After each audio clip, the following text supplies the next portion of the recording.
सी में भी लूपस होने के चांसेस होते हैं? लूपस देखें, जैसे मैंने अर्ज़ किया कि एक बीमारी है जो कि अगेन ऑटो इम्यून बीमारी है. इसका पूरा नाम जो है वो है सिस्टेमिक लूपस एरिथ्रोमेटोसिस.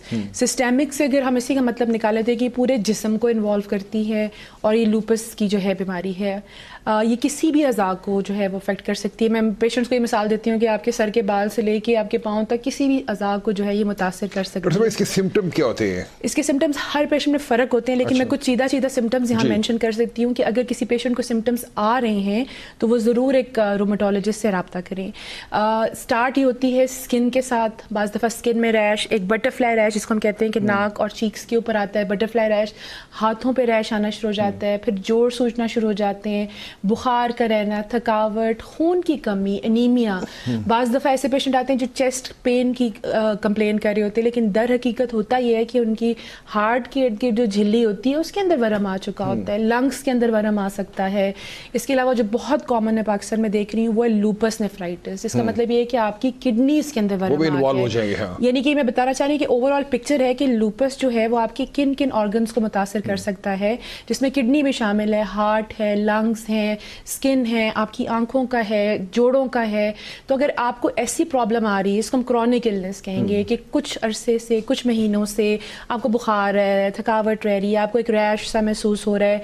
इस रैश की खास बात ये होती है कि फोटो सेंसिटिव होता है. इसका मुराद होता है कि जो लोग लूपस के पेशेंट्स होते हैं उनके लिए धूप में निकलना इम्पॉसिबल होता है, क्योंकि बहुत तकलीफ उनके लिए. और ये भी ऑटो इम्यून है? ये ऑटो इम्यून बीमारी है, बिल्कुल ऑटो इम्यून. और आपका जो सवाल था कि क्या प्रेगनेंसी में हो सकती है, इसका जवाब ये कि ये प्रेगनेंसी या उससे पहले किसी भी स्टेज में ये हो सकती है. और ये खास तौर पे यंग फीमेल्स को इन्वॉल्व कर रही है. 30s में, 40s में यंग फीमेल्स की एक बीमारी है ये.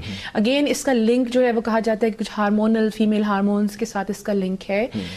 यहाँ पे मेरी रिक्वेस्ट या मैसेज ये होगी कि अगर आप लूपस के पेशेंट हैं और आप कंसीव करना चाह रहे हैं तो प्लीज़ अपने रूमेटोलॉजिस्ट और गायनाकोलॉजिस्ट दोनों को इन्वॉल्व करें, ताकि हम एक प्रिकॉशनरी जो जितने भी स्टेप्स हैं आपकी प्रेगनेंसी से पहले उसको ले सकें. और उसके बाद आप प्रेगनेंसी को आगे लेके चलें. अपनी दवाइयाँ ज़रूर इस्तेमाल करें, डॉक्टर के पास फॉलोअप के लिए आते रहें, क्योंकि इन पेशेंट्स की जो प्रेगनेंसीज होती है वो थोड़ी रिस्की प्रेगनेंसीज होती है. कॉम्प्लिकेशंस पैदा हो सकती है. कॉम्प्लिकेशंस का रिस्क हो सकता है, बिल्कुल हो सकता है.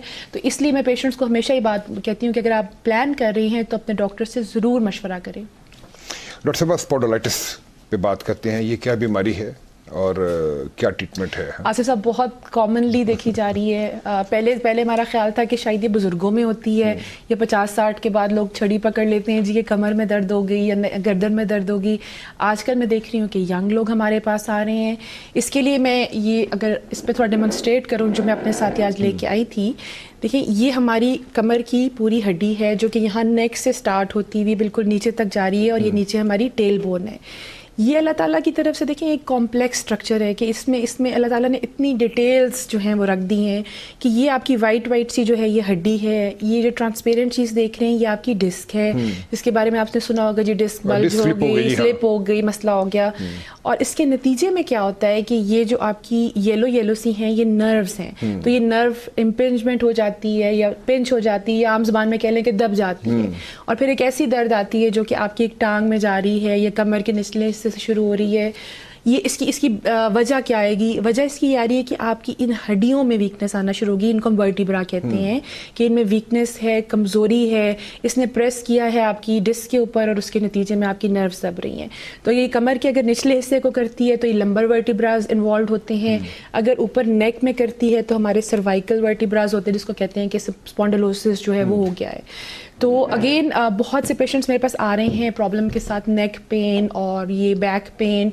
यंग लोगों में तो जी मैं यही कहूँगी कि हमारा जो लाइफस्टाइल है, जिसमें हमारा बैठना, हमारा पॉस्चर, ये बहुत ज़्यादा अफेक्ट कर रहा है. हमारी जो ईटिंग हैबिट्स हैं, जो हम जंक फूड और फास्ट फूड खा रहे हैं, ये देखिए, ये जितना भी फास्ट फूड है जिसमें ऑयल, तेल, नमक, शुगर, ये डायरेक्टली जाके आपके जॉइंट्स के अंदर सोजिश पैदा करता है. तो कोशिश ये करें कि इसको आप कम से कम करें या अवॉइड करने की कोशिश करें. जब भी बैठें, या आपका काम ऐसा है कि बैठे रहने का है, तो थोड़े वक्फे के बाद एक ब्रेक लें और थोड़ी सी चहलकदमी करके आएँ. अपनी डाइट में ऐसी चीज़ों का इस्तेमाल करें जो कि आपकी हड्डियों के लिए मजबूती का बाइस हों. मिसाल के तौर पर दूध, दही, चीज़, फ्रेश फ्रूट्स और वेजिटेबल्स, ये चीज़ें आ गई. اب اگر میں تھوڑا سا بزرگوں کی طرف جاؤں جو اگر میرے پاس آتے ہیں نیک پین کے ساتھ یا بیک پین کے ساتھ، تو ان کے اندر آسٹیوپینیا سے مراد یہ ہے کہ ہڈیوں کی کمزوری، اور آسٹیوپروسس یعنی کہ ہڈیوں میں بھربھرا پن یا سوراخ پیدا ہو جانا. تو یہ ایک مین ریزن ہوتا ہے جو بزرگوں کے اندر آ رہا ہوتا ہے اسپونڈلوسس کے لیے. تو ان لوگوں سے بھی اگین میری درخواست یہ ہوگی کہ اگر آپ کو ایسی پین آ رہی ہے تو پلیز یہ ایک پین کلر کھا لی یا ہیٹ پیڈ رکھ لیا یا کچھ مالش کر لی، پلیز یہ نہیں کریں. آپ ایک ڈاکٹر کے پاس جائیں اور پراپرلی اس کو چیک کروائیں.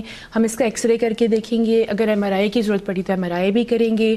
بون ڈینسٹی کا ایک ٹیسٹ ہم اسپیشلی میں بات کرنا چاہوں گی، ڈیکسا اسکین جس کو ہم کہتے ہیں، جو ہمیں یہ بتاتا ہے کہ آپ کی ہڈیوں کے اندر کتنی ہیلتھ ہے، اس کی ڈینسٹی کتنی ہے. یہ ٹیسٹ بزرگوں میں کرنا بڑا ضروری ہے تاکہ اس حساب سے آپ کی ٹریٹمنٹ کر سکیں. تو اگین یہ بات آ جاتی ہے کہ prevention is better than cure. اگر ہم ابھی ینگ ایج میں ہی ان چیزوں کو بہتری کے لیے کام کریں تو بڑھاپے میں جا کے شاید اپنا بڑھاپا اچھا گزار سکیں. کیا یہ میل اور فیمیل دونوں میں ہو سکتا ہے؟ یہ male female age group, any age group جیسے میں نے کہا ینگ اور اولڈ دونوں میں دیکھا جا رہا ہے، لیکن نسبتاً فیمیلز میں جو ہے وہ اس کی فریکوینسی میں زیادہ دیکھ رہی ہوں. اگین دیکھیں اس کا تعلق یہ فیمیل ہارمونس کے ساتھ ہے، پریگنینسیز، ڈلیوریز. پھر میرے خیال سے ہماری خواتین تھوڑا اپنا خیال بھی نہیں رکھتی ہیں کہ بس کچھ درد ہوئی تو ایک پین کلر کھا لیا اور بس اس کو اگنور کر دیا، کچھ مہینوں تک ٹالتے گئے حتیٰ کہ وہ بیماری بڑھتی گئی. تو آپ کا جواب اس سوال کا یہی ہوگا کہ فیمیلز میں زیادہ دیکھی جا رہی ہے. ڈاکٹر صاحب ابھی تک ہم نے یہی سنا ہے کہ جناب فلاں کی ڈسک سلپ ہو گئی اور پھر اس کا آپریٹ ہوا، ابھی تک یہ لوگوں کے ذہن میں ہے. تو کیا اگر کسی کو ایسی پرابلم آتی ہے تو کیا میڈیسن سے بھی اس کا علاج ممکن ہے؟ جی آصف صاحب، اس پہ میں ایمفسائز کرنا چاہوں گی اس پوائنٹ کے اوپر. دیکھیں ینگ پیشنٹس میرے پاس آ رہے ہوتے ہیں اور کچھ ایکس رے ایم آر آئی کرایا تو ایک یا دو جگہ پہ کوئی ڈسک کا بلج ہو گیا. اب میرا طریقہ علاج جو ہے، ڈاکٹر صاحب ایک کالر ہے ہمارے ساتھ. السلام علیکم. السلام علیکم سر، میں چکوال سے بخاری بات کر رہا ہوں. میرا مسئلہ یہ ہے کہ جس وقت میں رات کو کروٹ بدلتا ہوں تو جو سائڈ والی ڈسک ہے یعنی کہ رائٹ بدلوں یا لیفٹ بدلوں وہ دونوں یعنی کہ درد کرتی ہیں. تو ٹھیک ہے، میری ایج 60 ہے. جی بھائی صاحب بہت شکریہ. یہ ڈاکٹر صاحب پہلے آپ ان کا جواب دے دیں. وہ کہتے ہیں میں واک کرتا ہوں تو نیچے والی جو ڈسک ہے وہ مجھے علم نہیں ہے کہ وہ آپ بہتر سمجھتے ہیں کہ انہوں نے کون سی ڈسک کے بارے میں کہا ہوگا. آئی تھنک وہ لوور کمر کے بارے میں غالباً بات کر رہے تھے. ایج ان کی 60 ہے، چکوال سے انہوں نے کال کی. بہت شکریہ آپ کا. میرے خیال سے ان کی پرابلم میں یہی آ رہی ہے کہ اسپونڈلوسس کی پرابلم آ رہی ہے کہ مورے جو ہیں ان کے ویک ہیں اور وہاں سے کوئی نرو دب رہی ہے. یہاں پہ میں ابھی جو آپ نے سوال کیا تھا سوال کا بالکل جواب دیں گے. دیکھیں ایز اے روماٹولوجسٹ ہم اس کی میڈیکل ٹریٹمنٹ بالکل کر سکتے ہیں. اس میں ہم لوگ جو استعمال کرتے ہیں اس میں ڈفرینٹ میڈیسنز ہوتی ہیں جس کو ہم اینٹی